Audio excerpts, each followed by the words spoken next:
This is Revathi. Welcome back to our channel. మీకు వినిపించబోయే కథ villain episode number 173. కథను రచించిన వారు నక్షత్ర గారు. తన పర్మిషన్తో ఈ కథను మీకు అందిస్తున్నాను. ఇక కథలోకి వెళ్దాము. స్వాతి కన్నీళ్ళు తుడుచుకుంటూ ఆఫీస్లోకి వచ్చేసరికి సంజు దగ్గర నుంచి తనకి కాల్ వస్తూ టేబుల్ మీద ఉన్న ఫోన్ రింగ్ అవుతుంది. తన బాధని కంట్రోల్ చేసుకొని స్వాతి ఫోన్ లిఫ్ట్ చేసి, హలో అక్క, ఇవాళ ఆదిత్య ఆఫీస్కొచ్చాడు. ఆదిత్యని చూశాక నా మనసు ప్రశాంతంగా అనిపించిందక్క అని అంది. 2 రోజులుగా చెల్లెలు ఎంతగా కృంగిపోతుందో సంజుకి తెలుసు కాబట్టి స్వాతి మాటల్లో ఆదిత్య మీద పెంచుకున్న ప్రేమని అర్థం చేసుకుంటూ, మరి ఆదిత్య నీతో మాట్లాడాడా అని అడిగింది సంజు. తింగరోడు నాతో సరిగ్గా మాట్లాడకుండా వర్క్ పెండింగ్ ఉందని చెప్పి వెళ్ళి కూర్చున్నాడక్క. ఈ 2 రోజుల్లో ఈ తింగరోడ్ని ఎంతగా మిస్ అయ్యానో అర్థం చేసుకోలేకపోతున్నాడు అంది స్వాతి ఉక్రోషపడుతూ. సంజు వస్తున్న కన్నీళ్ళని కంట్రోల్ చేసుకుంటూ, నిజంగానే వర్క్ పెండింగ్ ఉండొచ్చు స్వాతి, అందుకని నీతో మాట్లాడలేకపోయాడేమో అని చెల్లెలికి సర్ది చెప్పాలని చూస్తుంటుంది. అసలు ఈ 2 రోజులు ఫోన్ కూడా చేయకుండా ఎందుకు నన్ను ఏడిపించాడో అర్థం కావడం లేదక్కా అంది స్వాతి ఇంకా కన్నీళ్ళు పెడుతూ. ఆదిత్య నిన్ను దూరం పెట్టాలని చూస్తున్నాడే, నువ్వేమో ఈ 2 రోజులకి ఆదిత్య కోసం పిచ్చిదానివి అయ్యావు అని మనసులో అనుకొని, ఆదిత్యకి ఏవో పనులు పడి ఉంటాయేమో స్వాతి, అందుకే ఫోన్ చేయలేదేమో, ప్రతిదానికి నువ్వు అలా వర్రీ అవ్వకమ్మా అంది సంజు. నీకు తెలీదక్కా, ప్రేమలో పడనంత వరకే మనం ప్రశాంతంగా ఉంటాము. ఒక్కసారి ఆ ప్రేమ అనే వ్యసనంలోకి దిగితే బయటికి రావడం కష్టం అక్కా. ఇప్పుడు నేను ఆ స్టేజిలోనే ఉన్నాను. మొదటి చూపుల్లోనే ఆదిత్యను నేను బాగా ఇష్టపడ్డానక్కా. కానీ కోటీశ్వర్లైన వాళ్ళకి మనం సరితూగమని ఆ ప్రేమని కొన్నాళ్ళు బయటపడకుండా మనసులోనే దాచిపెట్టుకుంటూ వచ్చాను. ఒకరోజు మాత్రం ఆదిత్య మీద ఉన్న ప్రేమని కంట్రోల్ చేసుకోలేక బయటపడి నా మనసులో ఉన్న ప్రేమని వ్యక్తపరిచాను. ఆదిత్య నా ప్రేమను ఒప్పుకున్న క్షణం నుంచి ఇక నేను ఆ ప్రేమకు వ్యసనమైపోయానక్కా అని అంది. స్వాతి మాటలు వింటున్న సంజుకి ఇక్కడ కన్నీలాగటం లేదు. ఒక్క సంజునే కాదు, ఫైల్ మీద సైన్ కోసం క్యాబిన్లోకి రాబోయిన ఆదిత్య స్వాతి మాటలు విని డోరు దగ్గరే చాటుగా ఆగిపోయి ఆ మాటలు విని కళ్ళల్లో కన్నీళ్లను కంట్రోల్ చేసుకోలేకపోతున్నాడు. Please Swathi, control yourself. చూడమ్మా, నేనిలా అంటున్నానని తప్పుగా అనుకోకు. ప్రతి విషయానికి మనం బలహీనత చెందకూడదు. జీవితంలో ఒడిదుడుకులు సహజం. అన్నిటికీ తట్టుకొని నిలబడాలి కానీ అధైర్యపడకూడదు స్వాతి అని అంది సంజు. నువ్వు చెప్తున్నది నిజమే అక్కా, కానీ ఒక్క ఆదిత్య విషయంలో నేను నా మనసుని కంట్రోల్ చేసుకోలేను. ఆదిత్యని చూడకపోతే నిజంగానే నేను పిచ్చిదాన్ని అవుతాను అని అంది. స్వాతి మాటలు వింటున్న సంజుకి చెల్లెల గురించి ఇంకా బెంగ పెరుగుతుంటుంది. సరేలే అక్క, ఏదైనా ఉంటే తర్వాత మాట్లాడుకుందాం. ఇప్పుడు ఆఫీస్ టైం కదా, ఉంటాను అని చెప్పి స్వాతి ఫోన్ పెట్టేసింది. సంజు ఫోన్ పక్కకు పెట్టి, నీ గురించి ఆదిత్యకు ఎంత చెప్పినా వినే పరిస్థితిలో లేడే. నువ్వేమో ఆదిత్య అంటూ కలవరిస్తున్నావు. నిన్ను తలుచుకుంటే నా గుండె తరుక్కుపోతుందే అని అనుకొని సంజు ఇక్కడ బాధపడుతుంటే స్వాతి కూడా దుఃఖాన్ని కంట్రోల్ చేసుకోలేకపోతుంటుంది. ఆదిత్య తనని అలా చూసి ఇక తన ముందుకు రాలేక సైలెంట్గా ఫైల్ తీసుకుని తిరిగి వెళ్ళిపోయాడు. ఆఫీసులో కూర్చున్న యశ్వంత్ ఫైల్స్ చూసుకుంటూ మధ్యలో సంజుని గుర్తు తెచ్చుకొని, 2 రోజులుగా సంజు ఏదో డల్గా కనిపిస్తుంది. ఒంటరిగా ఉన్నప్పుడు ఒకలాగా, నా ముందు ఉన్నప్పుడు ఒకలాగా ఉంటుంది. నా ముందు ఏదో పైకి నవ్వు నటిస్తూ కనిపిస్తుంది కానీ తన మనసులో మాత్రం దేని గురించో బాధపడుతున్నట్టుగా ఉంది. అడిగితేనేమో అదేమీ లేదు, బాగానే ఉన్నాను అంటూ ఫేక్ స్మైల్‌తో చెప్తుంది.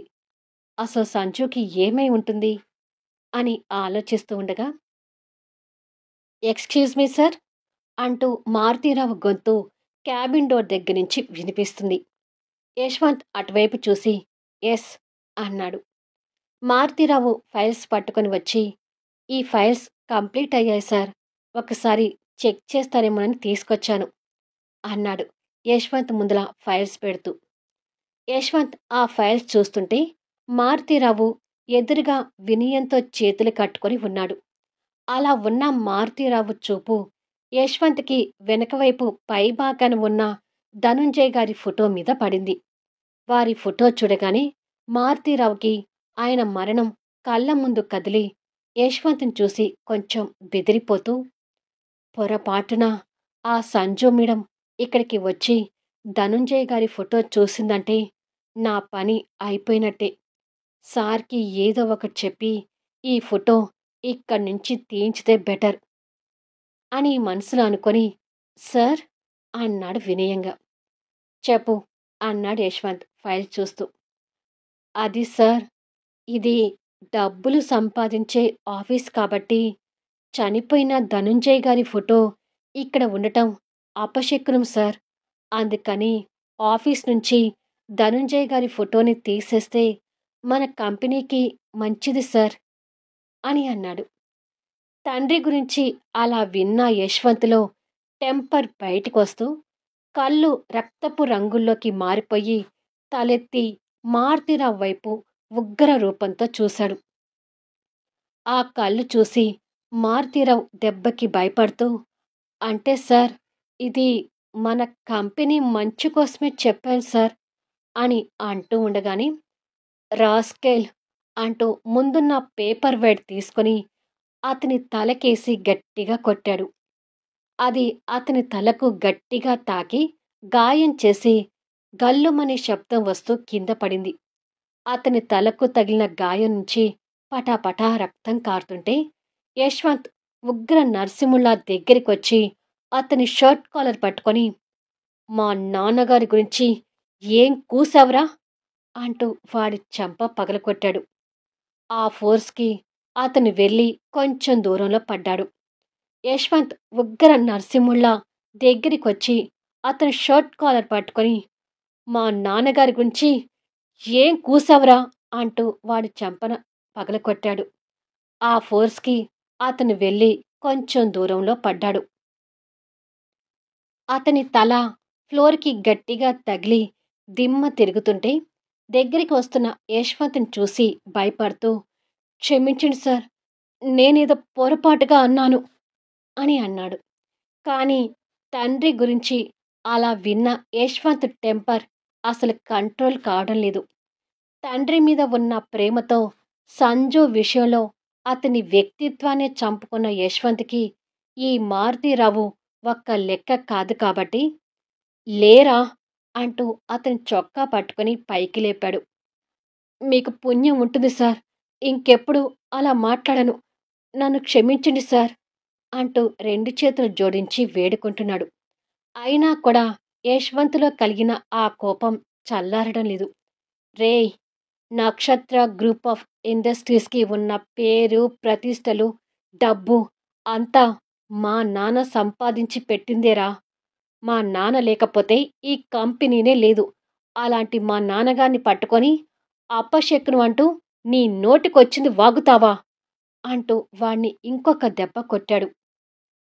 ఎక్కడ చంపేస్తాడోనని అతనికి భయం కలుగుతూ, ప్లీజ్ సార్, నన్ను క్షమించండి, ఇంకెప్పుడు అలా మాట్లాడను అని రెండు చేతులు జోడించాడు. ఆ కోపంలో అతన్ని ఎక్కడ చంపేస్తానేమో అని యశ్వంత్ కూడా కంగారు పడుతూ, ఇమ్మీడియట్గా నా కళ్ళ ముందు నుండి వెళ్ళిపో అని బేస్ వాయిస్తో అరిచాడు. వచ్చిందే అవకాశం అనుకొని అతను అక్కడి నుంచి ఫాస్ట్గా వెళ్ళిపోయాడు. ఛ, అసలే నా చిరాకులో నేనుంటే మా నాన్నగారి గురించి ఏదేదో వాగి బ్రెయిన్ చెడగొట్టాడు అని ఇరిటేట్గా ఫీల్ అవుతున్నాడు యశ్వంత్. కాసేపటికి మారుతీరావు తలకు తగిలిన గాయానికి హాస్పిటల్లో ట్రీట్మెంట్ చేయించుకుంటున్నాడు. అతనికి ఎదురుగా కూర్చున్న జగదీశ్వరరావు అతనికి తగిలిన దెబ్బను చూసి కంగారు పడుతుంటాడు. డాక్టర్ ఆ గాయానికి ట్రీట్మెంట్ చేసి కాస్త రెస్ట్ తీసుకో అని చెప్పి వెళ్ళిపోయాడు. మారుతీరావు యశ్వంత్ కొట్టిన దెబ్బలకి భయపడుతూ బెడ్కి ఆనుకొని కూర్చొని ఆ సంజు వస్తే ఎక్కడ ఆ ఫోటో చూస్తుందేమోనని కంగారుతో ఆ ఫోటో తీయమని సలహా ఇచ్చాను సార్. ఇక అంతే, ఆ యశ్వంత్ ఉగ్ర నరసింహుడు అవతారం ఎత్తి నన్ను కొట్టాడు. పొరపాటున రేపు ఎప్పుడైనా సంజు వచ్చి ఆ ఫోటో చూసి ధనుంజయ్ గారిని ఆ సంజు అసలు చూడనే లేదు అనే విషయాన్ని బయటికి వచ్చింది అంటే ఆ యశ్వంత్ చేతిలో ముందుగా శవం అయ్యేది నేనే అని అర్థమవుతుంది సార్ అన్నాడు భయపడుతూ. అనవసరంగా ఆ ఫోటో టాపిక్ తీసుకొచ్చి తన్నులు తిని ఇప్పుడు భయపడుతున్నావేంటి మారుతీరావు అన్నాడు జగదీశ్వరరావు. ముందు జాగ్రత్త తీసుకోబోయి ఆ ఫోటోని కనపడకుండా చేద్దామనుకున్నాను సార్. కానీ నన్నిలా వాంచుతాడు అని అస్సలు అనుకోలేదు అన్నాడు మారుతీరావు. అయినా నీ పిచ్చి కాకపోతే ఆ సంజు ఆఫీస్కి ఎందుకొస్తుంది? ఆ యశ్వంత్ ధనుంజయ్ గారి ఫోటోలు ఇంట్లో తనకు ఎదురుగా లేకుండా చేసినప్పుడు ఇక తన్ని ఆఫీస్కి ఎందుకు తీసుకొస్తాడు?